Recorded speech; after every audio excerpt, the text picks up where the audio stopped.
Welcome back to Wet Your Palate. We got our special guest today, Brad Leone. He's a chef, but he does a hell of a lot more than that online, on his own channels. Tons of great shows, great content, great information. He's got an awesome perspective on the world of food from really the whole chain of supply. And we go into that on Go With Your Palate. So thank you for being here, Brad. Oh, it was my pleasure, man. And anything to help kind of just push the needle and in food and people coming together through the universal language of food. We got deep into fermentation. We were talking East Coast, West Coast living. Love it. It's right up our alley because getting people around a table, getting people around each other, back into a community, food, wine, culture, everything. It all comes together. Throw some music in there, makes it a nice feeling.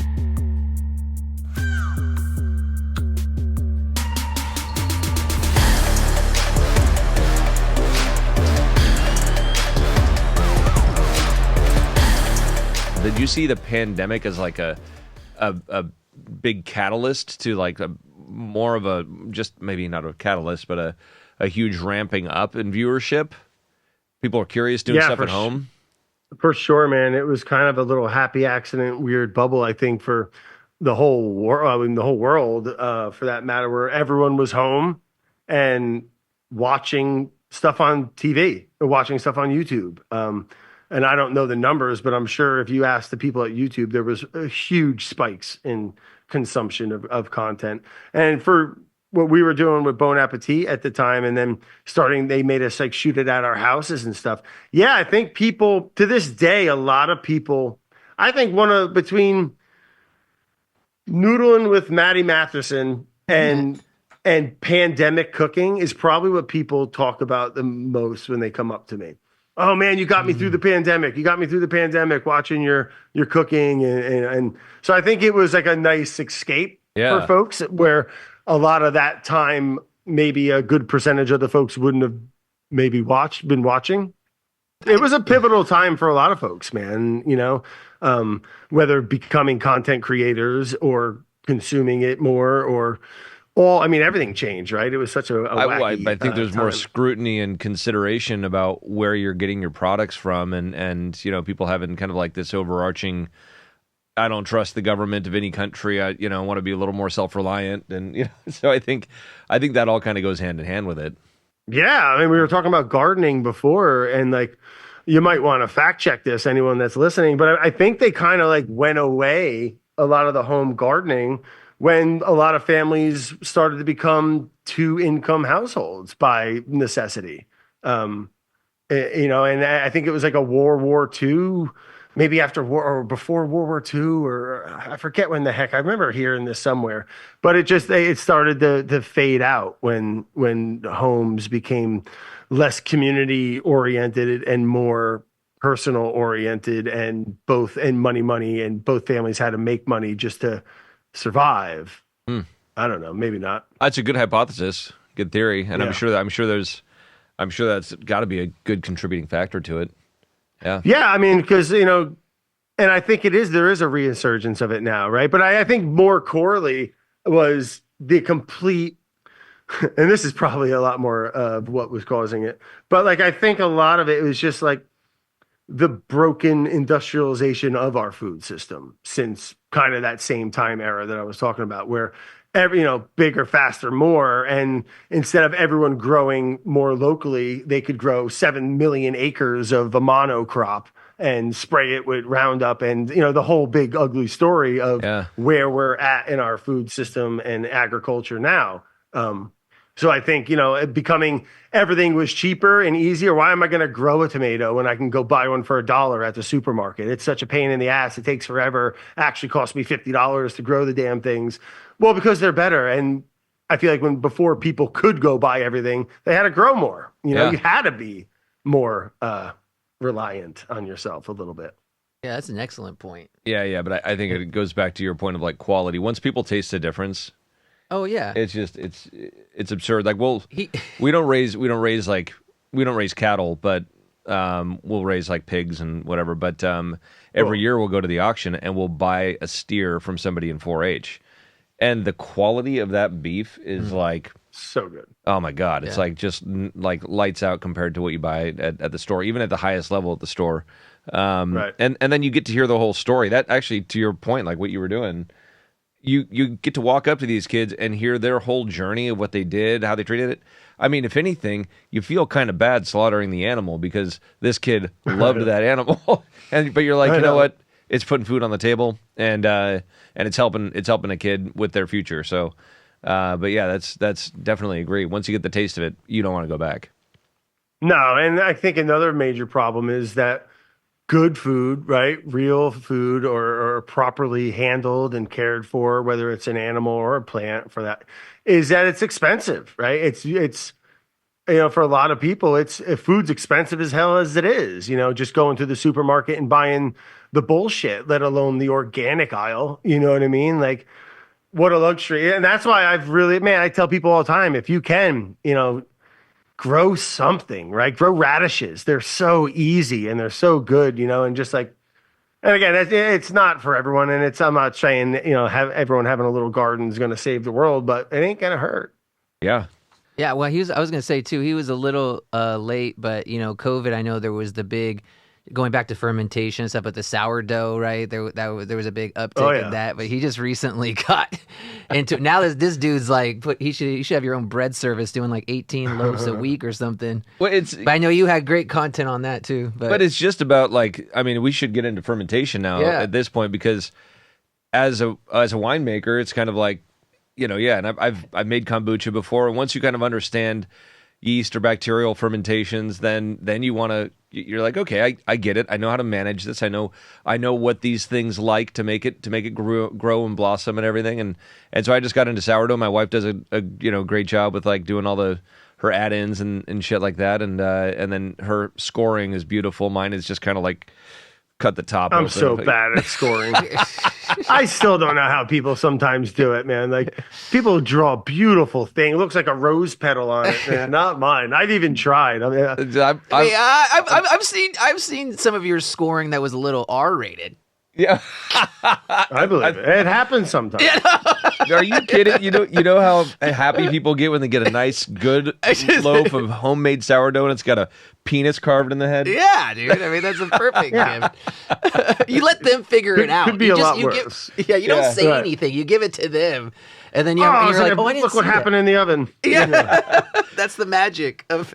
Yeah, no, bread's the best, man. And like you said, if you're in the wine world already, fermentation. If you guys are, have wine that you can sell to people that's delicious, you can definitely make kombucha.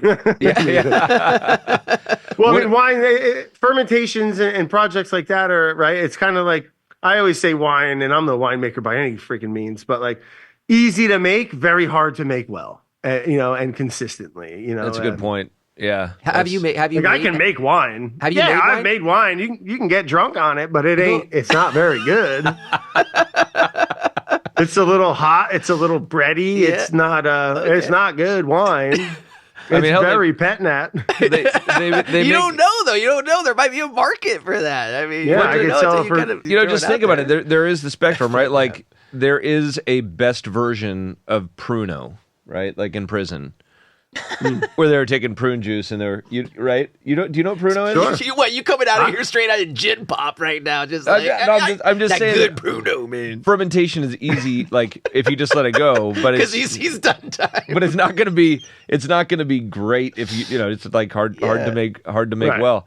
But like, dude, if somebody put their mind to making like a quality Pruno, I bet it would be pretty good. Yeah. Oh yeah. Why wouldn't it be? I mean, but if it's going to be authentic, it's going to be out of the toilet. You got to get that. We want to be authentic, Bruno. Okay, we're not going to. Stainless steel toillet. Yeah.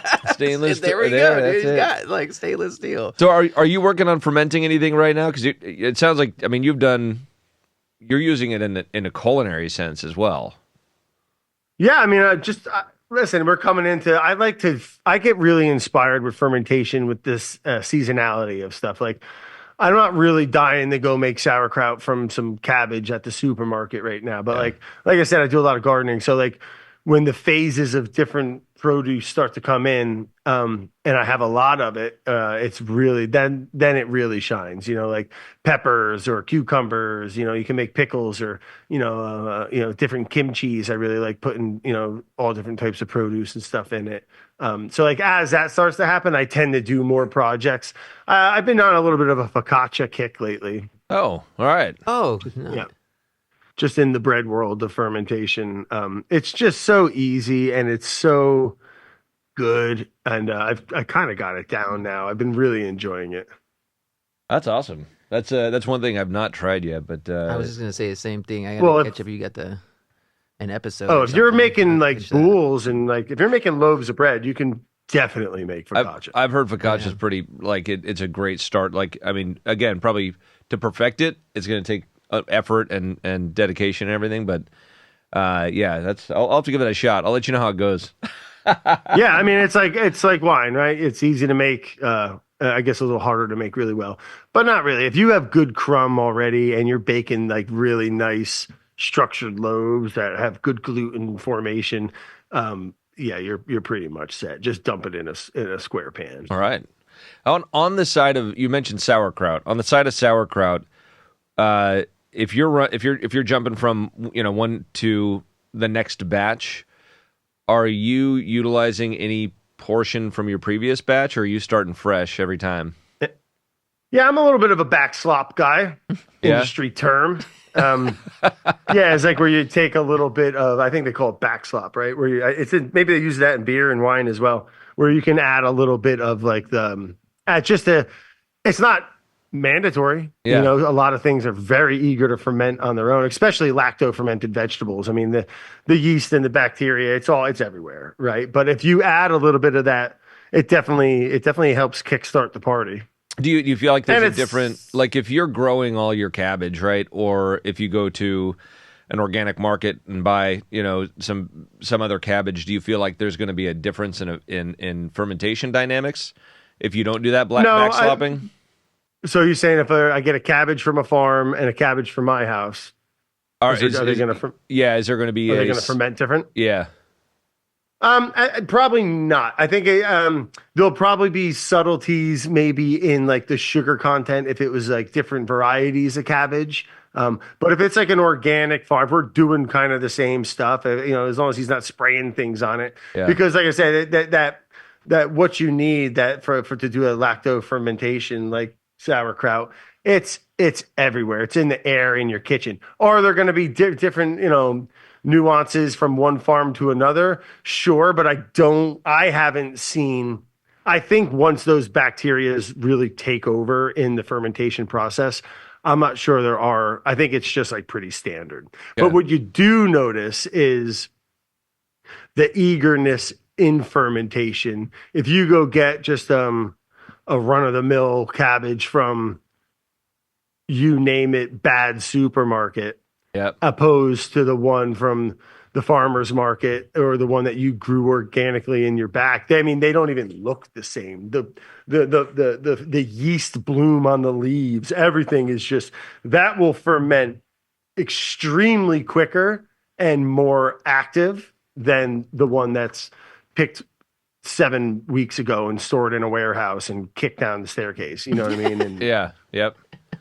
I agree with that. I've done that both ways, but you mentioned kimchi too, and I was like, that's one thing I'd love to ferment. I haven't done that yet. And you're just making your own melange. It's sauerkraut, man. Yeah. It's sauerkraut with a bunch of Korean spice in it and some scallions.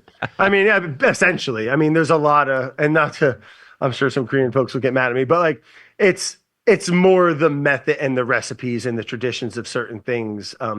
Kimchi, easy to make, a little hard to make really well. That's for sure, right? And I think it's really like anything, right? So but if you're making it's basically sauerkraut, So fermentation, it's been part of human evolution. I actually was reading an article where they were correlating kind of like the evolution of kind of the humanoid primates and its correlation with alcohol or fermenting fruit, right? Have you heard about scrumping? You heard about this? Is it a dance? No, so scrumping, so they thought that like these, so the humanoid primates that evolved out of like Africa, they were the first to begin this process of scrumping, where they would no longer climb trees to get their fruit. They were eating the fruit that was overly ripe and partially fermented on the ground, and they thought that that was a safety thing. Their hypothesis was that it was safety, that the apes were like, I don't want to climb the tree, I might fall and hurt myself. But then they now have a new hypothesis that, and these apes or primates are still doing this in the wild, where they go down and they share like rotting fruit from the ground.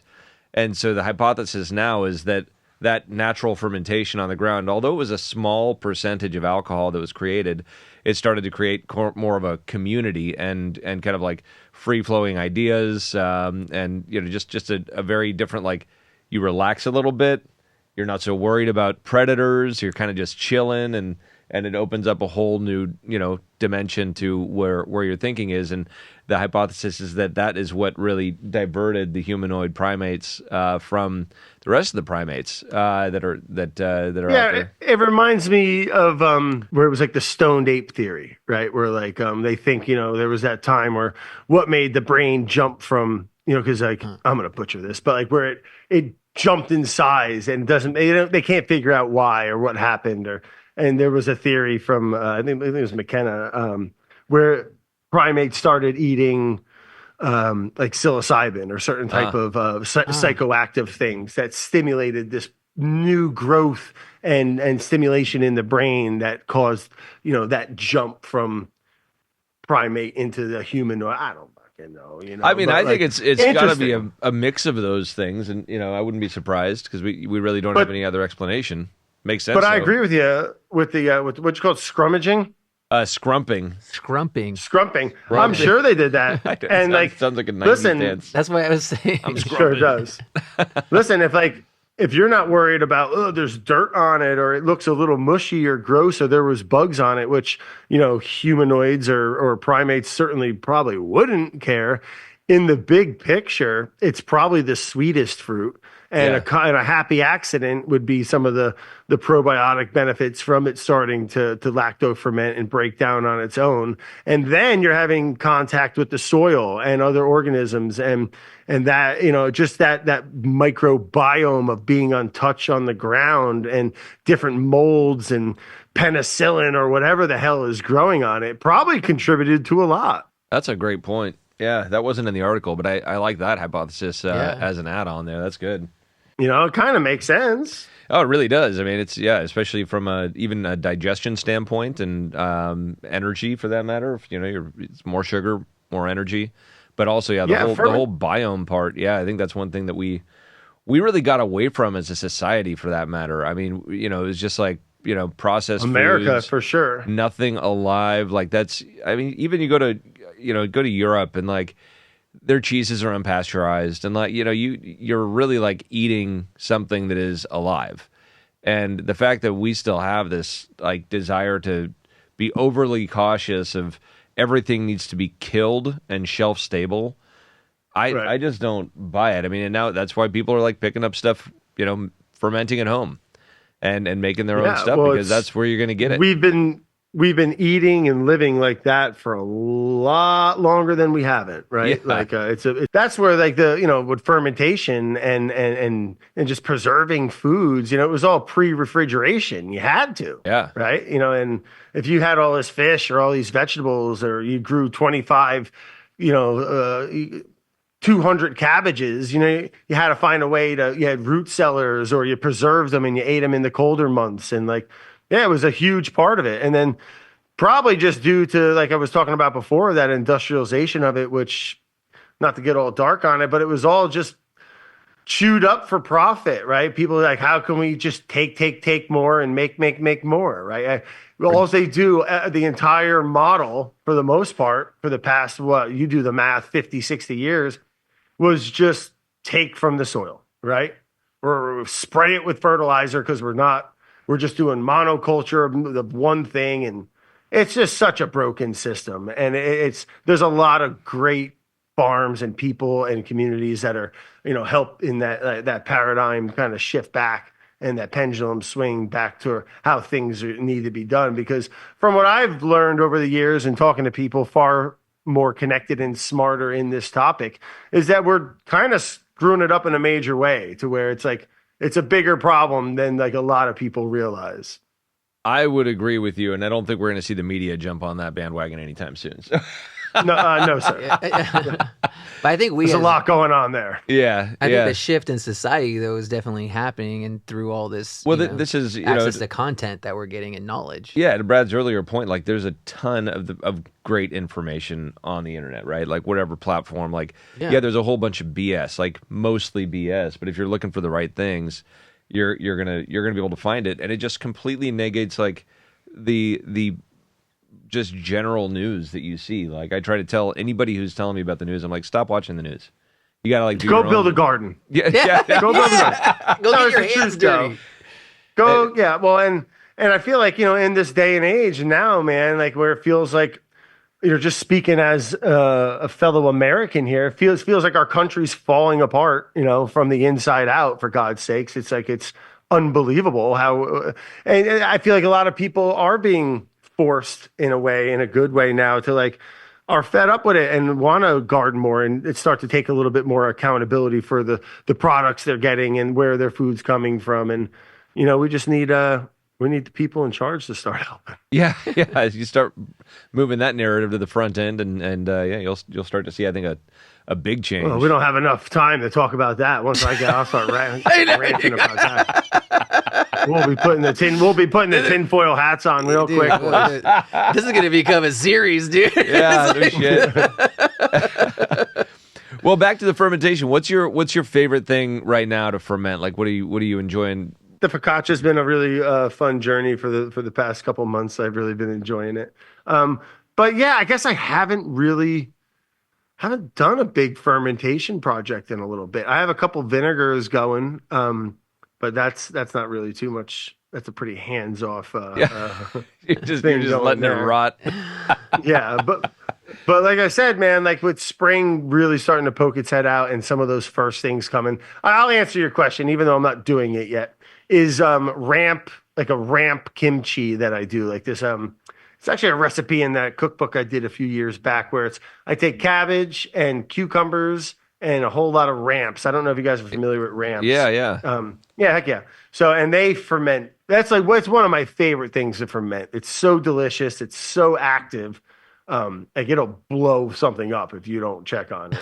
Really? And it's oh my God, and they're just so delicious. I do a little za'atar, which is like a Middle Eastern spice, kind of like oregano-ish, with some sesame seeds. You can some garlic. No garlic. I'm sorry. We use the ramps, cucumbers, all leaves and bulbs, and just let that lacto. I cannot wait. I'm not gonna be able to do it till May, when the ramps start coming, but really looking forward to that. All right. Yeah. Nice. Yeah, you put that on anything. We don't have a lot of ramps here. That's not a. I don't think so. So one thing we got you guys beat on California. The one thing we got on you. You ain't getting ramps out there, I don't think. No, sir. It is funny though that there are like regional. There's produce that's more regional because I know. I mean, well, citrus, like you said, it's similar. But yeah, there's some stuff you go around the country. I mean, hell, I know people up in the Midwest that are like, they come to our grocery stores and they're like, oh my God, you guys have produce. I'm like, you guys don't have fresh produce? Or like, it's just minimal. Like, wintertime, they're eating, mostly like canned and frozen shit. I mean, it sounds like we eat pretty well, but it's amazing how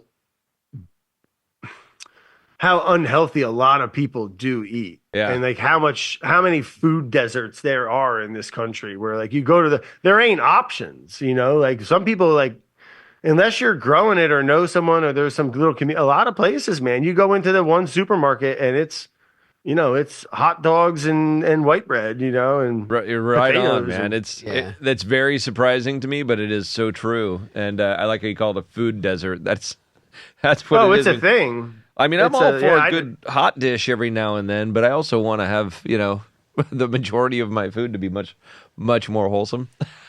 Yeah. I mean, listen, you got to mix it up, right? We've also gotten to this place though too, where I feel like if you want to start following this trail of organic or more freshly and well-made foods and stuff like that, you're going to be going to Whole Food, and then you're going to be paying a lot more. And so like that's also kind of I think like the farmers markets and stuff like that, I always love to see those still like thriving and everything and having more access to great quality ingredients. It's tough, man. And you make a great point, because it is the majority of the population in this country probably can't afford to spend the extra few $100, whatever it is, to buy the better chicken, to buy the better lettuce, to buy the better. I mean, my mom was a perfect example growing up. She cooked a meal. I mean, we ate dinner together, a home cooked meal every night.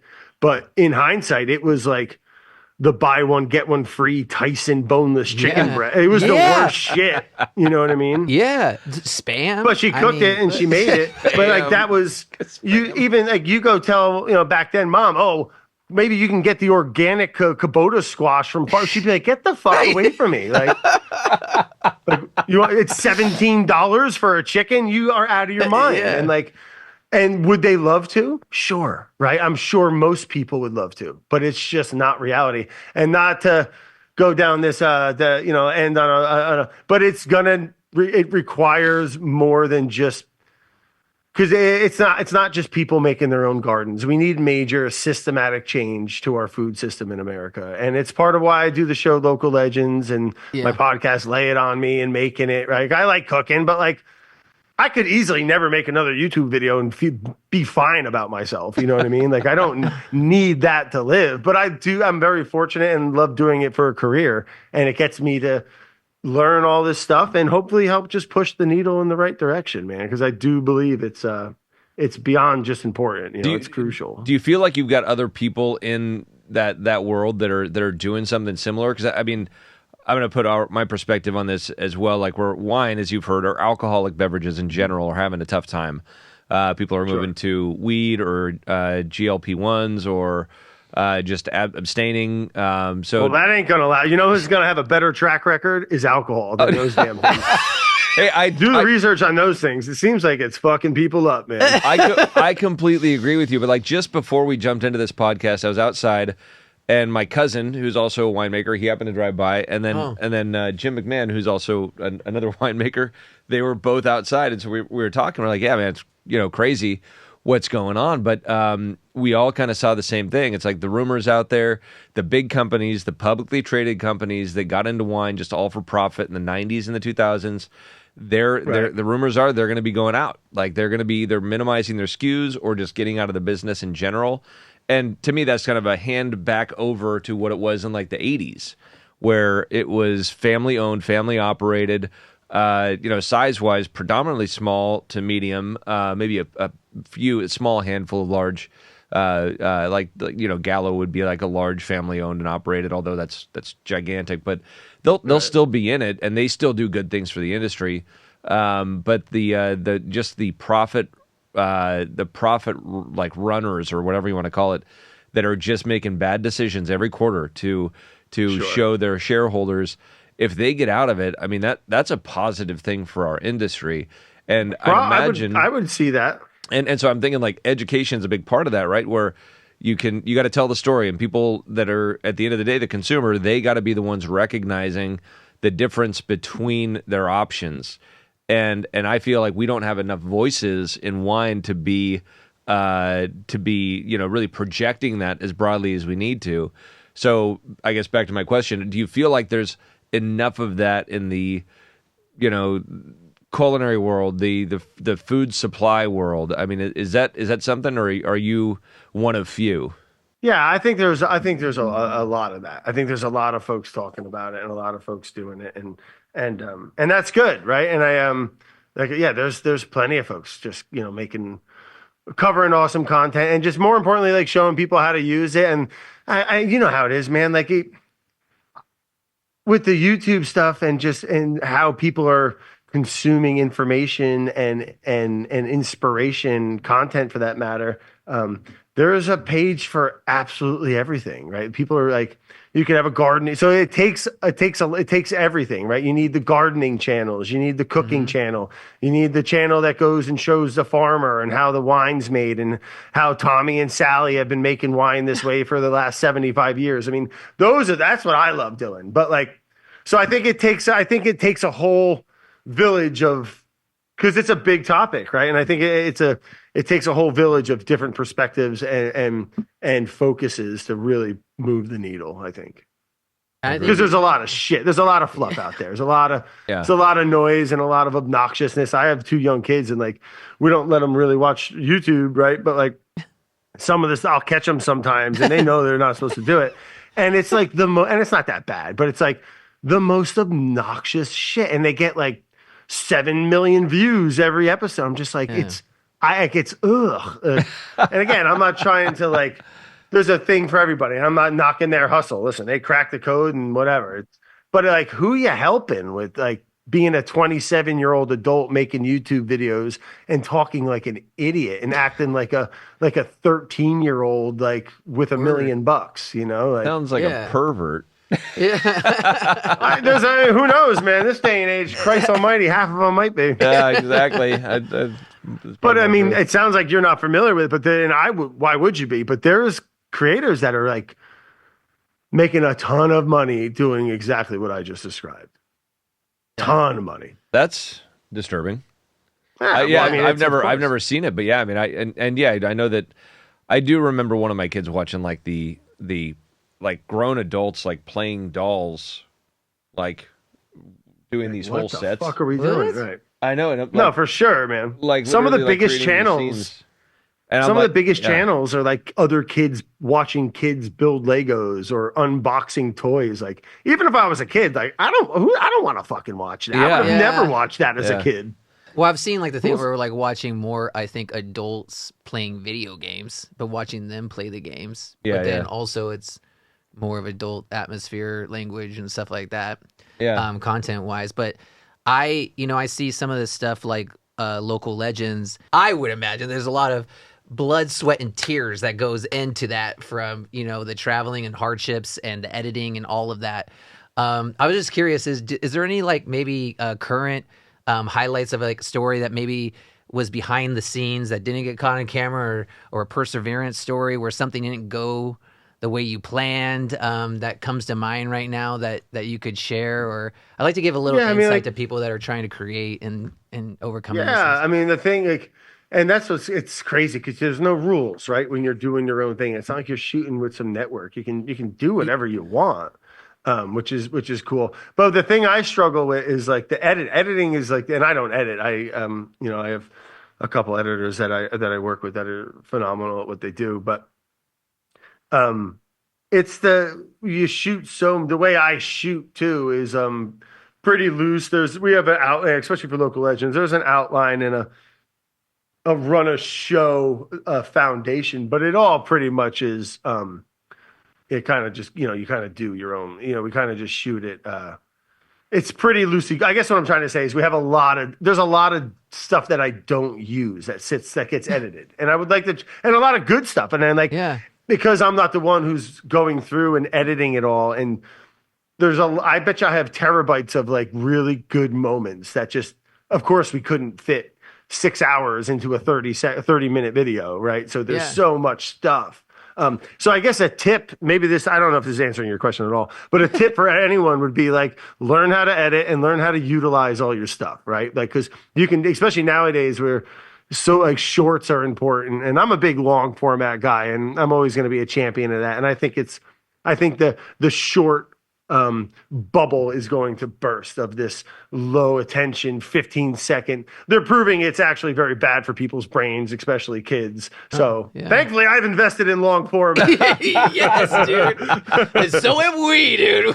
We are whores in a way, because we try to capture the audience on the short form if that's how they want to interact with it at first.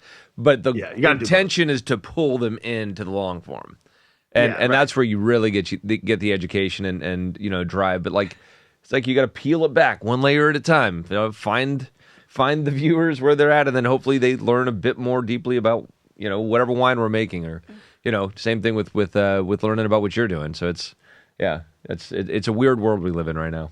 Yeah, it is, man. But it's like I said, I try to keep it positive. When there's so much negative and bad, there's also I think there's a lot more beautiful and good people that want to do and feel just like how we are. I think most of the population. So I'm optimistic in a very cloudy time. Well, I think we could go on philosophically alone for a long time as far as conversing goes, and I'd like to do that. Yeah, we've been chatting. Can we? Let's continue that in person. I'd like to do that over a glass of wine or something. Twist my arm to come out to Napa, boys. It sounds like we got to do a little wine video or something. What's the story out in Napa? Let's go. Okay, let's go. Find it, dude. All right. Well, hey, I know we got to get running here, but I wanted to say thank you again. I think people are going to find this very interesting, and really do look forward to meeting up in person. Same here, man. Cool, man. Thank you. All right. Thank you guys. Appreciate it, man.